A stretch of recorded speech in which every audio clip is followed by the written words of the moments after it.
There's a bush turkey, or a pheasant, I think it's a bush turkey, scratching up a nest. So that's what's scratching.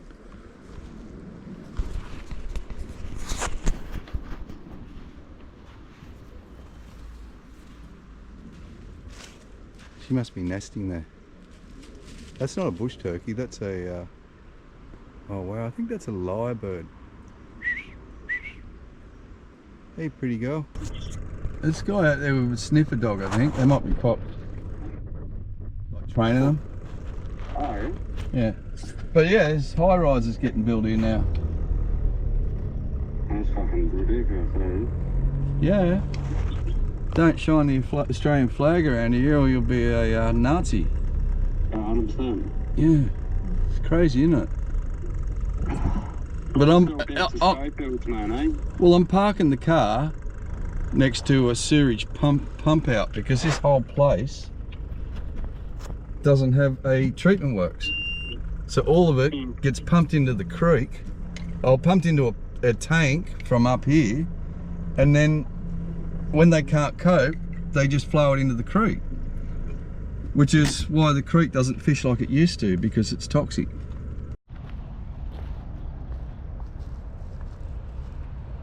It's not racism that's destroying this country. Australia's still a lucky country. It's greedy developers and greedy politicians building in areas that don't have infrastructure and destroying the way of, or the lifestyle of the people that live here, which is, from what I can work out, no politician can do something to a community unless it's an improvement. Our governments take from the environment, but they don't give back.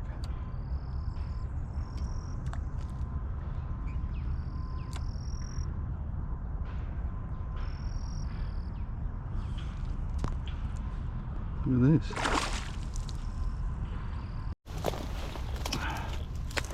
Yeah, well, they've just created a massive carp pond.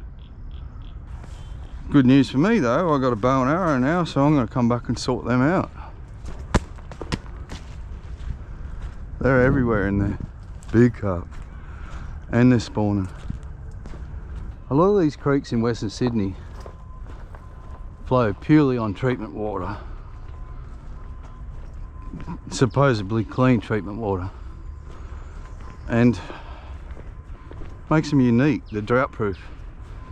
They often, in dry times, these creeks will just be holes, permanent holes, and that's why you get the native fish roll through, because they know they can get up here in the permanent water and feed. But we have like a tidal flush that comes down here every day from the treatment works.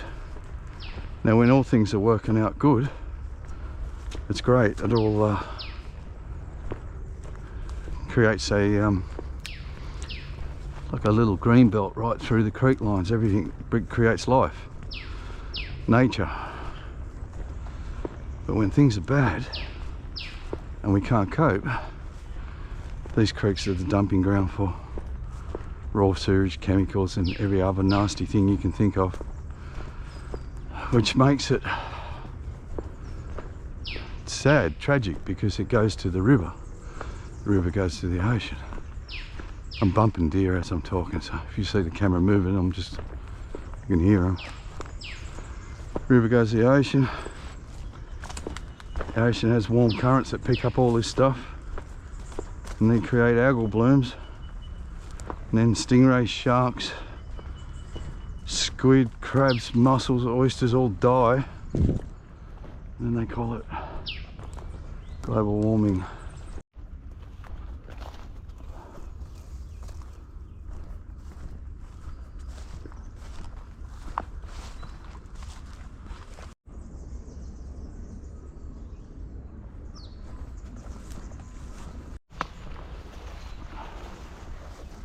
We're in snake country now.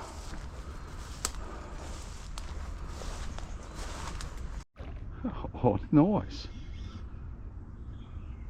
Technically, this is my first bass for the season.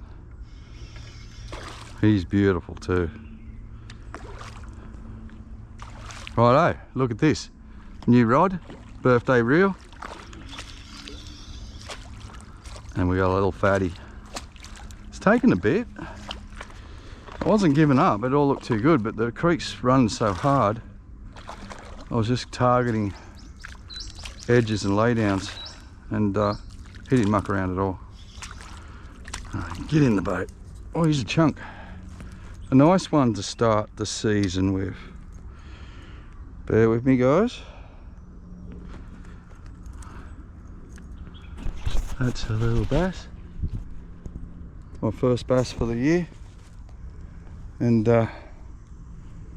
check out the beautiful, beautiful terrain that should be protected, but for some reason the opposite's going on.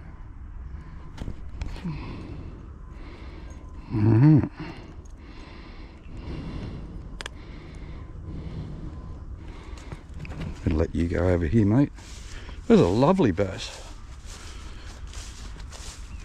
You think, well, sometimes you just want that really good bite, and other days you want to work for them. Well, this is a day where I'm going to work for them,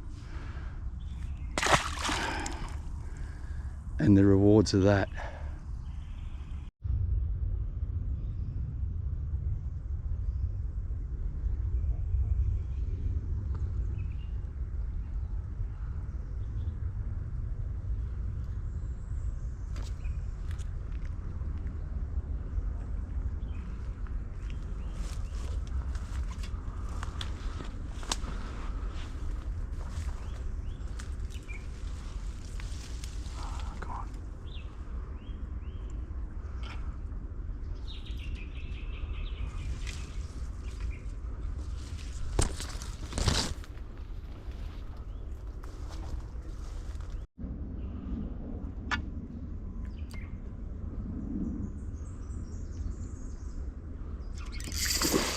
Yeah.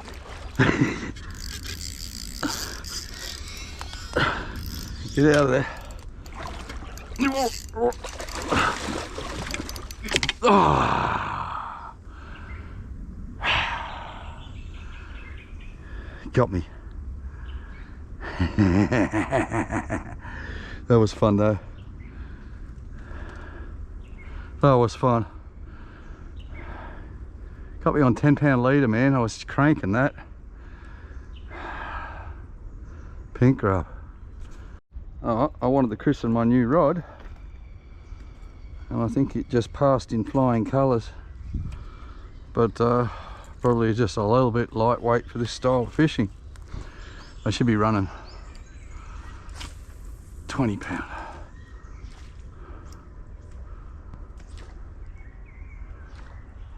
There's so much timber in here. If a big bass hits this, there'll be one treble left that he can just drill me with.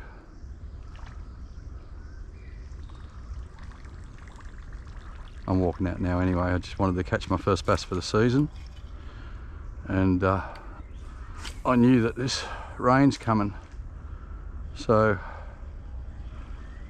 this creek's going to be 2 meters under in another probably 6 hours, 8 hours.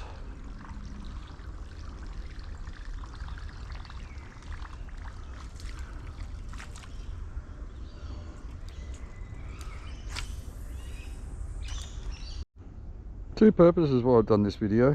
One is, and don't you dare go in the comments, oh look at that, did you see that? Big carp right at my feet. One is it's not racism with this. It's driving me crazy with this all these protests and people calling each other Nazis and things. Where's that carp gone? Not racism, it's greed. And it breaks my heart to think Australians are fighting Australians and calling each other these names when we all should be up the government. The government is the one that we should make answer for this. The government is dividing the people to push for their immigration agenda, and by doing that they're making out that there's a bunch of racists out there that carry the Australian flag. Well, I'm such a proud Australian, right? If I have a flag, like I got a flag in my shed, I found it in the creek. But I have an Australian flag worn out, like in tatters. You know what I do with it? I get that flag and I fold it up and I burn it because it's destroyed, and I don't want to put a ruined Australian flag into the garbage and have it floating around our tip. So I burn the ruined flag. There's nothing else but respect when I do that. So when I see somebody burn a healthy, good, shiny Australian flag with nothing wrong on it, I think they're a dog, a low-life dog, because I'm a proud Australian. It represents Australia, whether you like it or not, and that's my flag. So you're being disrespectful to me, you've been disrespectful to my people, and you know what? Don't blame the guys that are burning it, blame the government that's allowing it. I actually did mainly come down here. Oh, white deer, white deer, white deer. To test my rod out. They've already seen me. That's why I loaded up on that carp. I see you, girl.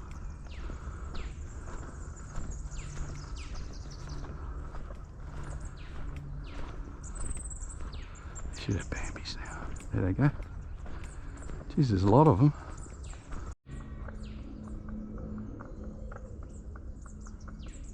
Good to see there's some frogs still alive. Those deer are in there in that thick stuff. I'm going to see if I can bump them again. Yeah, I tested this rod. It's 6'6", 1.5 to 3 kilo. It's got a really tight front end on it, really ballsy at the back. You can see with that carp, just load up and muscle. This is exactly what I want.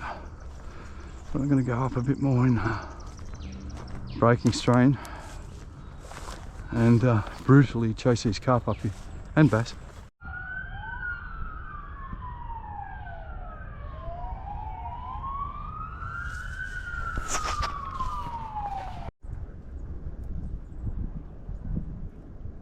Oh, he's been.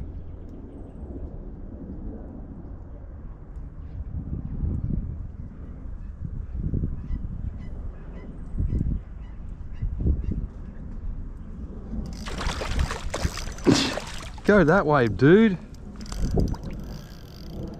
Huh. Guys, the battery's probably going to run out of this, but I just had to get myself a carp before I finish the day. Come on, run. Run, run. Like, this dam is just inundated with carp. They've got in on the floods. They've spawned. And now there's millions of them here. So I've found a spot to go carp fishing. You see, I had a couple cracks at them, but they didn't want it until I went to a red power bait shrimp, and then straight away I got him. But we got to make it quick because I'm nearly out of battery life. Hey, come! No. I just quite happy with the testing of this rod. I've christened it All Good Rods. When you buy a rod, a new rod and reel combo, you got to go out straight away and you got to go and catch fish on it. I don't even know if you're recording, dude, but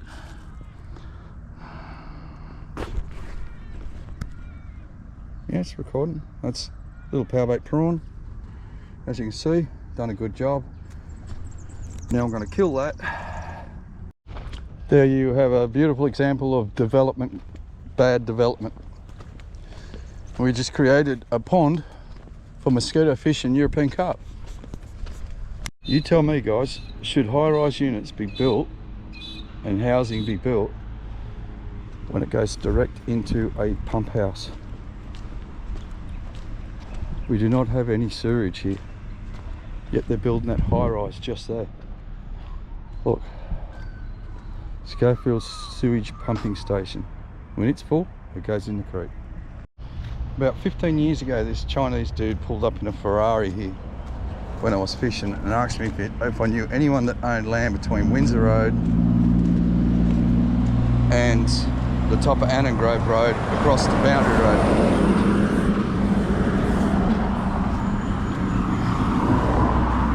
Not long after that,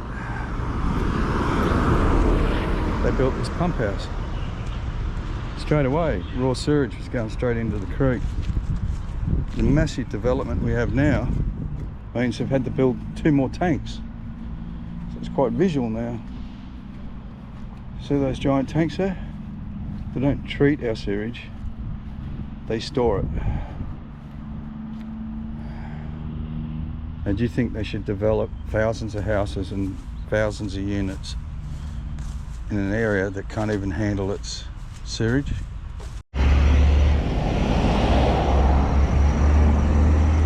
People go, oh, our roads can't cope. Well, they can't. They didn't build any roads before they developed. They just have us moving around Sydney in this building boom on old roads. If you don't believe that Sydney water are dumping from that pump house into here, well, read that sign there. This area may be affected by sewage overflow. That sign you'll find everywhere. Sad, isn't it, guys? I used to just teabag bass here. I got some last year, year before last. I didn't get none last year. In 35 years of fishing this creek, last year was the first year I didn't get a fish. Did you make that up? No, that did. Oh. Why not?